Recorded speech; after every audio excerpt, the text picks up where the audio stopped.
NFL Combine is ongoing. Jacob and, of course, Casey are going to weigh in on some of the top performers at the Combine throughout this week and heading into the weekend, of course. But from the Bengals front right now, as we sit here again and kind of pay attention to their activity at the Combine, we talked about, Duke Tobin's press conference earlier in the week. That dominated pretty much all Bengals headlines over the last couple of days. But the other thing is kind of reading the tea leaves of, okay, what position groups are they giving the most attention to? And then whenever they're paying attention to wide receivers, we already did it earlier in the show. Oh man, they're spending a lot of time with wide receivers. Is that the activity of a team that is planning on, getting an extension done with T. Higgins? Or is it a backup plan? Or are they just doing their due diligence? I don't know. There's a lot of stuff that's happening at the Combine right now, just from what you guys have seen, read, and heard about the Bengals' activity during the Combine. What are some of your key takeaways? One of them being Ashton Jeanty. Apparently, they had a conversation with him, and that has Bengals fans talking on social media. Do they take Ashton Jeanty if he's there at 17? A lot of wild things can happen. Reported earlier this morning that, exactly that went underway. Bengals met with Ashton Jeanty before his media session at the Combine, and Jeanty said that one of his favorite running backs in the NFL is Joe Mixon, and he loves what Mixon did in Cincinnati. Would hope to replicate that kind of production if he were to end up here. Added Kenneth Walker as another one of his favorite backs in the NFL, and look, the Bengals don't need a running back. That's no mystery. I think Chase Brown is one of the more exciting players in the city for most of this fan base right now. I think he was one of few bright spots last season in terms of breakout players and stuff you're looking forward to for the future of this team. There's not a lot of young talent on the Bengals that we're overjoyed about outside of the superstars that we talk about pretty frequently, and I think Chase Brown is starting to work his way into that fold. So I think a lot of people see running back in the first round jump off the page for a team that has a lot of holes, and it's, whoa, let's calm down. Let's not use a first-round pick on a guy like that. But if Ashton Jeanty's there at 17, he is, without a doubt, no question about it, the best player on the board. There is no way that he is not the best player available if he's on the board at 17. And for a team that we talk about pretty consistently not having a lot of stars outside of Joe Burrow, T. Higgins, Jamar Chase, and Trey Hendrickson, drafting good players is never going to be a bad thing for me. If the Bengals drafted Ashton Jeanty, I would say, that's not the direction I would maybe go, but I'd be pretty thrilled about having a great player in Cincinnati, and we'd figure it out later. I mean, we see that the Lions, they weren't in a great spot when they drafted Jahmyr Gibbs to pair him with David Montgomery, and that's obviously worked out pretty well for them. So I think that getting a great player, regardless of the position they play, should be the number one priority for the Bengals in this draft, and obviously Jeanty would check that box. I'd love Ashton Jeanty. I know Bengals fans might get mad at me for saying it. Yeah. I like the fun picks. I like the picks that I can get excited about immediately after. And I know the boring picks are probably where you win. You win in the trenches. So I understand that. I'm not naive to that. But if I can get the best running back available, why not take him? And you pair him with Chase Brown. Chase Brown becomes more of a receiving back, and it's like, that's elite. That's elite right there. I thought this was a dumb topic to talk about for the longest time if the Bengals were going to take Jeanty, and then they meet with him. So I think if you're meeting with anybody, that's certainly the list that you have to work with for the Bengals to draft with, because they don't draft people they don't meet with anymore. So I think that certainly everyone that they're meeting with right now is at least interesting to talk about. So there's smoke, there's fire. And Casey, where there's smoke, there's fire. The fact that they've had I don't think he's at the top of their priority board. I don't think that's, the first guy that they're going after. But if he's available there, if they're looking at, a pass rusher, but Ashton Jeanty's available at 17, it doesn't mean they're going Ashton Jeanty, but he is going to make them pause and scratch their head and say, do we? Where are you at, Casey? Where there's smoke, there's fire when it comes to meeting with Ashton Jeanty at the Combine. Well, there's definitely smoke. And when there's smoke, there is fire, as the saying goes. Like Jacob said earlier, they don't draft, at least in the first round, they don't draft guys that they don't meet with multiple times. That's been a trend the last couple of years. And right now they're doing their due diligence with Jeanty. And I think that I'm a little more hesitant than those guys are about drafting running back, just because I feel like we got a good situation at running back. But I would need to see the plan, right? I would need to see the full development of all right, well, we're going to start transitioning to this 12 personnel first team, this, run first heavy sort of team. And right now that's not how they're built. So I would just need to see more progress towards that. And also too, just Joe Burrow doesn't like to run play action. There's just a lot there that you'd have to consider, but Jeanty is a bona fide top 10 prospect, a first round grade. This draft, you're not finding guys like that at 17. You probably just aren't. There's just not going to be a lot there. And if he does end up falling, I mean, you have to consider it. You have to sit there and say, well, this is the direction we're going to go because this is just what has been afforded to us. So, yeah. I would say an area of need. Like, the Bengals don't need a running back.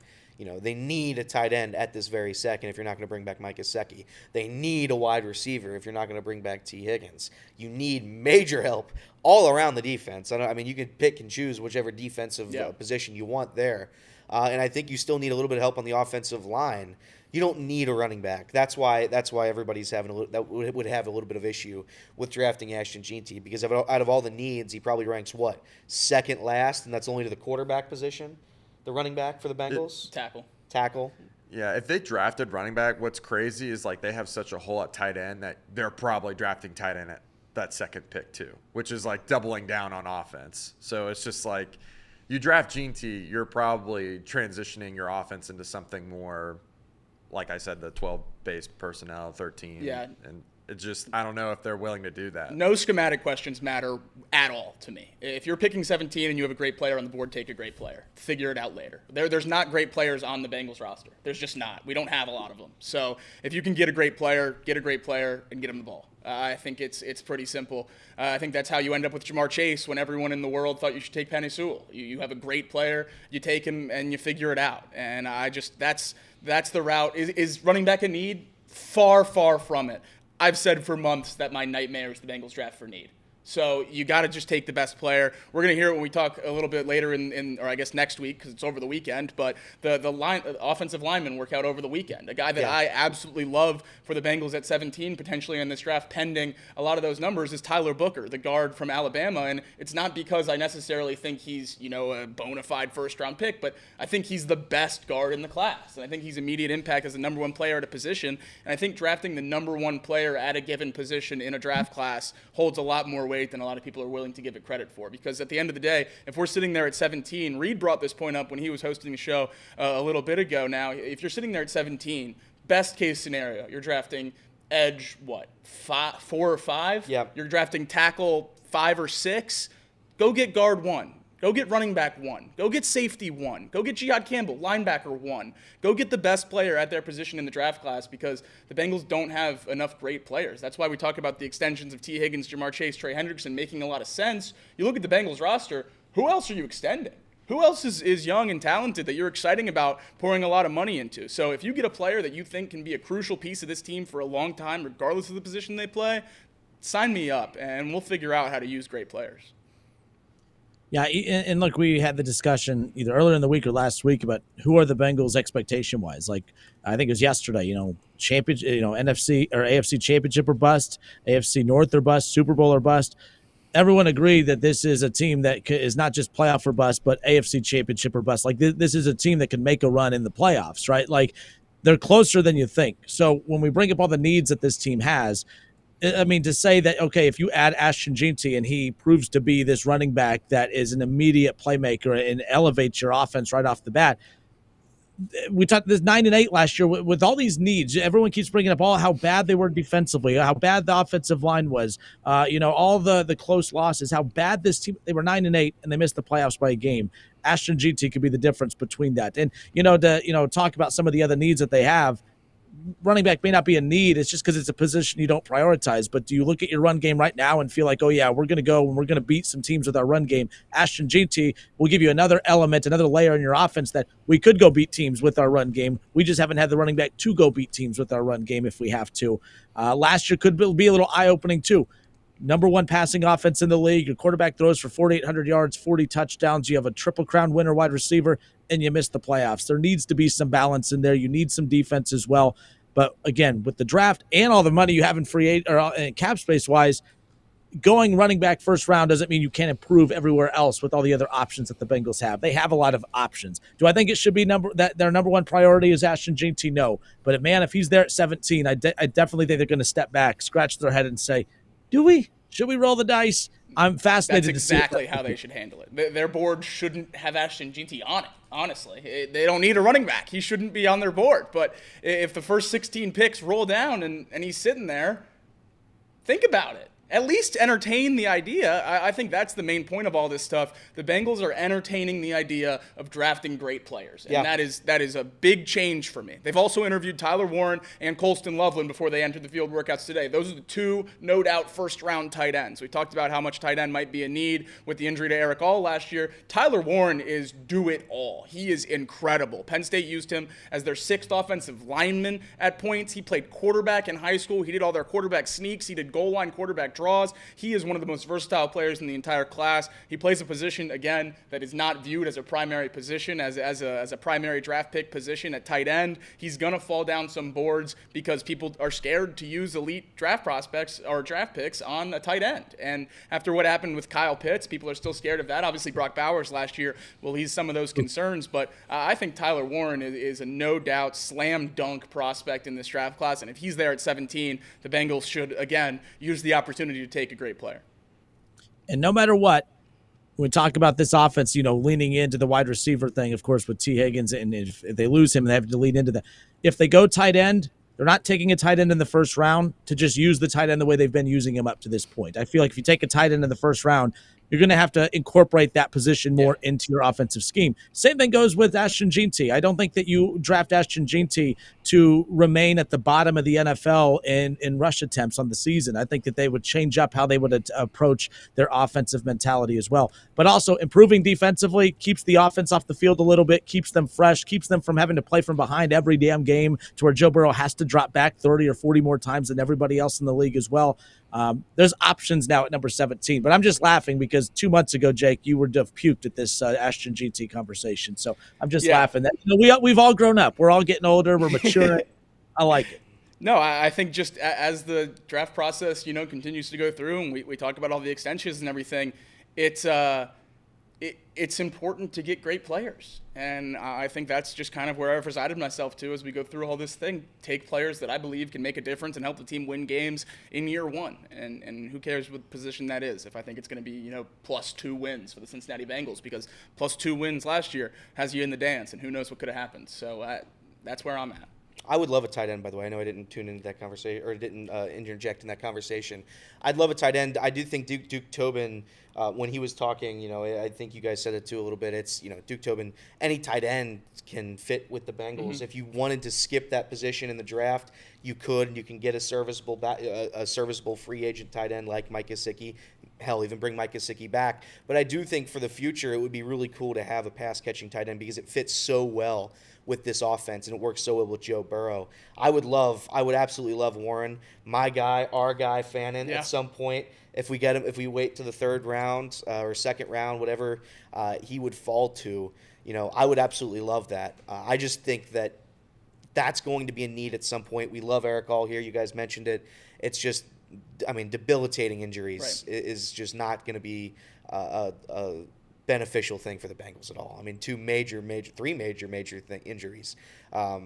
We need somebody there that can do that, and I would like somebody for the long term, another pass catching option, a Travis Kelce, somebody that can be there for the long haul. And Travis Kelce, obviously, that's the name that jumps off for pass-catching elite tight ends. That is not Tyler Warren. Tyler Warren is George Kittle. Tyler Warren is the everything tight end that we've been missing in Cincinnati, which makes it so hard to have the conversation about Mike Gesicki. Yeah. Because if you bring Gesicki back, what do you have to do with that? You have to make sure you have a Drew Sample that can block, because Gesicki can't do that. So getting a tight end that can actually play tight end instead of a slot receiver or a joker or a Y or anything along those lines, getting a true every down tight end in Tyler Warren, that's not something we've had. I guess Hayden Hurst is probably the closest thing to that, and he is far from the receiving threat Warren is. I think Colston Loveland, the other interview that the Bengals had with the tight end group, falls more in that Gesicki slot, that joker slot, that receiver-only kind of role. But Tyler Warren is an elite elite blocker as well. I think that is something that could really open up the door for the Bengals in a way that they haven't used this offense before, because they've been tied back by the ability of those tight ends having to pair them up. You know when Mike Gesicki's on the field, the Bengals are throwing the football. You know when Drew Sample's on the field, the Bengals are running the football. You have a lot more versatility with an all-around guy like Tyler Warren. I would be thrilled if the 16 teams above us made that mistake and let him come to Cincinnati. I know this will sound wild because obviously T. Higgins, Jamar Chase, it's the best wide receiver combo in the NFL. And then it's not just that they're the best 1-2 punch at wide receiver in the NFL. It's you have obviously such an elite quarterback throwing them the football. You can have teams who have a 1-2 punch like Jamar and T. Higgins, but the fact that they are as great as they are and you have one of the best quarterbacks, if not the best quarterback in the NFL throwing them the football, that's intimidating. But as a fan of a rival fan base, I will say this. Joe Burrow scares me with Jamar and T. Higgins, but Joe Burrow will terrify me a million times more with the superstar tight end. The second he gets that superstar tight end, that scares me more as a fan of an opposing fan base than the Jamar Chase T. Higgins. And that's not like I'm not worried about that tandem. I'm just saying, like, once Joe Burrow gets a tight end to balance out the attack, to attack you down the field, and of course, in those short routes too, and just having a tight end presence like a Travis Kelce or something along those lines. Yeah, I think there's still more layers that could be added to the Bengals offense beyond just two elite playmaking wide receivers in T and Jamar. So, yeah, I hope they don't get that tight end. Outside of the tight end position, we talked about it a little bit yesterday before the field work, but the Bengals spent a lot of their combine interviews on the top of the edge class. They spent a lot of time on those guys: Nick Scorton, Shamar Stewart, James Pierce, who's been my guy since the start of this process, Michael Williams from Georgia, Mike Green from Marshall. All those top first-round edge rushers that we've talked about, the Bengals took their opportunity to meet with them on one-on-one interviews, and most of those guys, at least the ones that opted to do the on-field workouts in the 40-yard dash, had great days yesterday. James Pierce Jr. especially. I tweeted about it a couple times just because I felt validated talking about how much I've loved him through this whole process, that he showed out yesterday. He had a great day, ran a 4.50 in his first 40-yard dash. That was official, and then his second yard time was a 4.47 for James Pierce at 6'5", 245, the edge rusher out of Tennessee. Just an unbelievable player with multiple years of production, 96th percentile in terms of on-field speed based on that testing number. He is an unbelievable player. I texted Elliott right after it happened. I worry that he might have tested too well. Might have jumped above that top 17 range, but there are some off-field concerns that might continue to knock him down the board. I maintain that I hope the Jermaine Burton saga doesn't scare the Bengals off a great player like James Pierce. He still stays pretty rock solid at number one on my board for the Bengals at 17. I think he's an instant difference maker at the edge rusher position, the most important position of need on this Bengals team. I think if you get more pressure on the quarterback, that raises the floor of your linebackers, that raises the floor of your corners, that raises the floor of your safeties. I think everyone plays better if you get more pressure on the quarterback. So edge rusher is my main position of need, and I think James Pierce fits checks all those boxes more than basically anyone so far. But a guy that really scares both Casey and myself in terms of on-field production at Texas A&M lit it up yesterday. Casey's favorite stat, the RAS score, and we have our first unofficial 10 out of 10. Shamar Stewart, defensive end from Texas A&M, an unofficial 10 out of 10 on the RAS score. He ran a 4.59 40-yard dash with a 1.58 10-yard split. Just unbelievable numbers for Shamar Stewart. He's 6'5", 267. He weighed 280 pounds at the Senior Bowl, which is closer to his playing weight, what he used at Texas A&M. He cut down here to try to run a little faster and obviously seems to have done that. Shamar Stewart only 4.5 sacks in his career at Texas A&M, which is scaring a lot of people, but unbelievable field times yesterday. Casey, I know you love those RAS scores. Where do you stand on Shamar Stewart? I mean, the fans that have watched for a long time how I feel about RAS scores. I think they're really important for a player and their success in the NFL. Most of the top-level athletes in the NFL had really great RAS scores. It's a part of just being one of the better players in the NFL. Stewart getting a 10 out of 10, being a projected first-round pick, does scare me a little bit because I don't think he's at the development that other edge rushers are. He's got a lot of disruption statistics. A lot of stuff you can't teach. Yeah, and a lot of stuff you can't teach. He's got a lot of disruption statistics where he's not finishing the play, but you can tell that he can blow plays up. Like, you can't leave him unblocked. Right. You leave him unblocked on any sort of, like, pulling guard or anything like that, and he's going to blow the play up. So that already is appetizing for a lot of teams. I'm hoping what happened here was that he tested so well that he's tested out of the Bengals range. I would be shocked if he's there at 17 at this point. Yeah, I would be shocked too. A lot of people are comparing him to the Myles Garrett without the production. And if you can teach him any of the more advanced techniques, some of the more advanced swim moves, rips, things of that nature, I think he's a really scary player in the NFL. But as of right now, I don't think he has that. So, Casey, what good is Myles Garrett without the production? Now, that's the Myles Garrett that the Browns are going to get this year. They're going to get the guy that's sitting off to the side not playing. I know what you're saying, but it sounds funny. You say Myles Garrett without the production, but you're saying there's something tangible to work with there. Obviously. Yeah, for reference, but what he's talking about, lack of production, they have basically the same amount of measurements and 40 times and everything like that. Myles Garrett had 32 and a half sacks in his time at Texas A&M. Shamar Stewart had 4. So it's not just a little bit of lack of production. It's all of the production. But he's testing out of the gym, and I know that's something the Bengals value, especially at that size. Yeah, and that's, I think, what we're most afraid of is them just being enamored by the athlete. You got to have something else too, right? That's what made Myles Garrett great. That's why he was the first pick in the NFL draft. And that's why, Shamar here is not considered the first overall in the draft. Well, Booger McFarland tweeted yesterday that he thinks he should be. Oh, Booger. Wow. I don't know about that one. But, yeah, I mean, he scares me a little bit.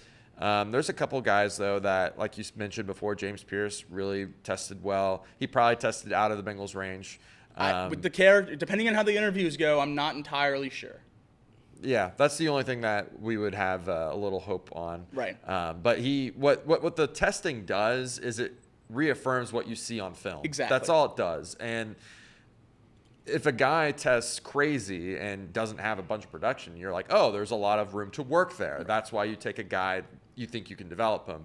If a guy tests really poorly but has great production, well, maybe you were just in a good scheme or you had great players around you. There's a lot of other things that go into it. But James Pierce tested really well. There's some guys that didn't test. That was disappointing, like the Georgia kids. Mm-hmm. None of them really participated. And there's a lot of mocks out there that have us taking them, the Bengals being us, taking those guys.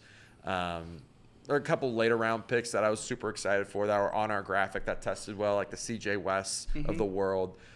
Darius Alexander tested better than Chris Jenkins, and that's kind of relatively right where you want to be at. Landon Jackson came in pretty close to that Shamar Stewart 10 on the RAS score. Yep. He was a 9.98.